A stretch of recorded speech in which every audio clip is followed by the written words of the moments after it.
नमस्कार। Competitive exams में अक्सर हिंदी भाषा से जुड़े सवाल आते हैं, है ना? तो आज हम हिंदी के पूरे सफर को समझने वाले हैं। मतलब एक बोली से राजभाषा बनने तक की पूरी कहानी।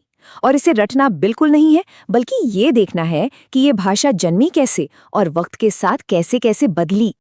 तो चलिए उस एक सवाल से शुरू करते हैं जो शायद हम सबके दिमाग में कभी ना कभी तो जरूर आता है कि भाई ये भाषा और बोली में आखिर फर्क क्या है। इस एक सवाल का जवाब ही इस पूरे टॉपिक की जड़ है। तो भाषा है क्या चीज? देखिए, सीधे सीधे शब्दों में कहें तो ये वो जरिया है जिससे हम अपने विचार, अपनी भावनाएं दूसरों तक पहुंचाते हैं।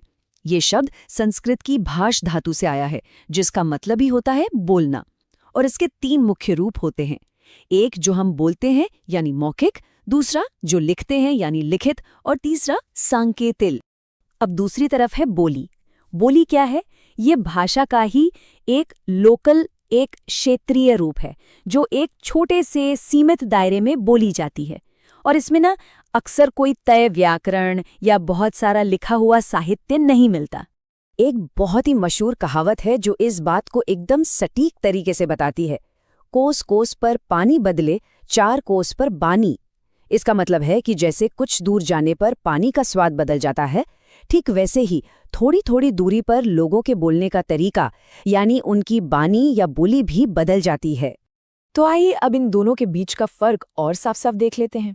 देखिए, भाषा का जो एरिया होता है वो बहुत बड़ा होता है, जबकि बोली एक छोटे से क्षेत्र में सिमटी रहती है। भाषा का अपना एक पक्का स्टैंडर्डाइज्ड व्याकरण, ढेर सारा साहित्य और लिखने की अपनी लिपि होती है। वहीं बोली में ये चीजें आमतौर पर नहीं होती। लेकिन एक मिनट, क्या बोलियां हमेशा बोलियां ही रहती है? नहीं, वो भी विकसित हो सकती है। तो चलिए अब ये देखते हैं कि कैसे एक आम सी बोली एक पूरी भाषा बनने का सफर तय करती है। ये जो पूरा सफर है ना, ये 3 स्टेप्स में होता है। सबसे पहले होती है बोली। फिर जब उसका दायरा थोड़ा बड़ा हो जाता है और उसमें कविताएं, कहानियां, मतलब साहित्य लिखा जाने लगता है, तो वो विभाषा बन जाती है, जैसे कि ब्रजभाषा और अवधी। और जब वही विभाषा बहुत बड़े इलाके में फैल जाए, उसका अपना एक व्याकरण बन जाए, तब जाकर उसे भाषा का दर्जा मिलता है, जैसे हमारी हिंदी को मिला। अब आते हैं अपने मेन टॉपिक पर, यानी भाग 3 पर। यहाँ हम खुद हिंदी के ऐतिहासिक विकास पर नजर डालेंगे कि ये आई कहाँ से। हिंदी की जड़ें बहुत गहरी हैं। इसका परिवार शुरू होता है प्राचीन संस्कृत से, जिसे हिंदी की जननी भी कहते हैं। फिर संस्कृत से आम लोगों की भाषा प्राकृत बनी। प्राकृत से आगे चलकर अलग अलग इलाकों में अपभ्रंश भाषाएं बनी, और इन्हीं अपभ्रंशों से करीब 1000 ईस्वी के आसपास हिंदी के शुरुआती रूप निकलने लगे।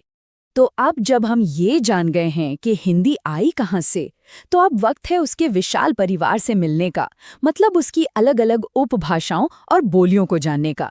ये इस सफर का सबसे दिलचस्प हिस्सा है। अच्छा, इस पूरे परिवार को समझने के लिए ना बस 2 नंबर याद रखने हैं, 5 और 18। हिंदी की कुल 5 उपभाषाएं हैं और उनके अंदर आती हैं 18 प्रमुख बोलियां। चलिए अब एक एक करके इनसे मिलते हैं। सबसे पहले है पश्चिमी हिंदी, जो शौरसेनी अपभ्रंश से निकली है। और ये ग्रुप बहुत जरूरी है, क्योंकि इसी की एक बोली, खड़ी बोली, आज की हमारी स्टैंडर्ड हिंदी की बुनियाद बनी। और हाँ, कृष्ण भक्ति की वो मीठी सी ब्रज भाषा भी इसी समूह का हिस्सा है। दूसरा समूह है पूर्वी हिंदी, जो अर्धमागधी अपभ्रंश से आया। और ये हमें दिखाता है कि कैसे एक बोली साहित्यिक ऊंचाइयों को छू सकती है। इसकी सबसे प्रसिद्ध बोली है अवधी, जिसमें गोस्वामी तुलसीदास ने रामचरितमानस जैसा महाकाव्य रच डाला। अगला समूह है राजस्थानी उपभाषा। जैसा कि नाम से ही जाहिर है, ये राजस्थान की रंगीन धरती पर बोली जाने वाली बोलियां हैं। इसकी 4 प्रमुख बोलियां हैं, मारवाड़ी, जयपुरी, मेवाती और मालवी। अब आते हैं बिहारी समूह पर, जो मागधी अपभ्रंश से आया है। इसमें भोजपुरी है, जो भारत में सबसे ज्यादा बोली जाने वाली बोलियों में से एक है। और एक बहुत ही इंटरेस्टिंग फैक्ट, इसी ग्रुप की मैथिली को हमारे संविधान की 8वीं अनुसूची में एक स्वतंत्र भाषा के रूप में जगह मिली हुई है। और हमारा 5वां और आखिरी समूह है पहाड़ी उपभाषा। ये उत्तराखंड और हिमाचल प्रदेश के खूबसूरत पहाड़ी इलाकों में बोली जाती है।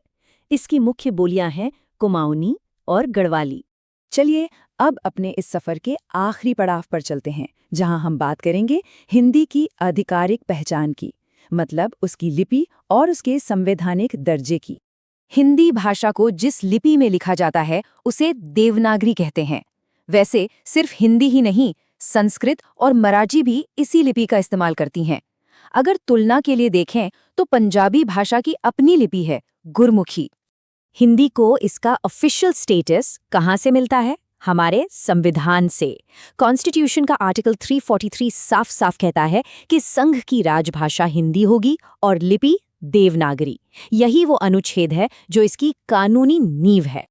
और आखिर में ये 2 तारीखें हैं जिन्हें याद रखना बहुत ज़रूरी है, क्योंकि एग्जाम्स में ये अक्सर पूछ ली जाती हैं। 14 सितंबर को हम मनाते हैं राष्ट्रीय हिंदी दिवस और 10 जनवरी को विश्व हिंदी दिवस। तो आज की इस पूरी बातचीत के बाद एक सवाल मन में आता है कि भाई, जिस तरह खड़ी बोली विकसित होकर आज की मानक हिंदी बन गई, क्या ठीक उसी तरह भविष्य में आज की कोई और ताकतवर बोली विकसित होकर एक नई भाषा या राजभाषा का दर्जा पा सकती है? सोच